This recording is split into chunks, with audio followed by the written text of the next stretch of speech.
Isang pagbati para sa panibagong blessing na dumating sa buhay ng mag-asawang Christine Hermosa at Oyo Soto. Ang aktres kasi officially a mom of 6 na. Ang pasilip kay baby Isaiah Timothy. Tutukan sa Showbiz Report na ito. Isinilang na ni Christine Hermosa ang kanilang baby number 6 ni Oyo Boy Soto. Sa Instagram, all smiles ang magkakapatid na sina Kiel, Andrea, Caleb, Marvin at Isaac kasama ang bunso ng kanilang pamilya.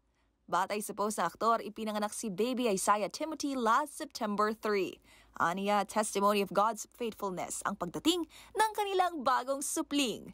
Happy grandma naman ang veteran actress na si Dina Bonnevie na lola na raw for the ninth time. Thankful din ito sa ligtas na panganganak ng kanyang daughter-in-law. Habang ang kapatid naman ni Christina si Kath Hermosa, flinex ang kanyang sister na pagkaganda-ganda pa rin kahit bagong panganak lang. Biro niya, ito na raw ang pinakahulas version ng kapatid. Sabay hirit ng, paano ito Lord? Kung matatandaan, last February, inanunsyo ni Christine ang kanyang muling pagbubuntis kung saan aminado ang aktres na akala niya ay last na ang bunsong si Isaac. January 2011 ang ikasal sa Talisay, Batangas, sina Christine at Oyo Soto.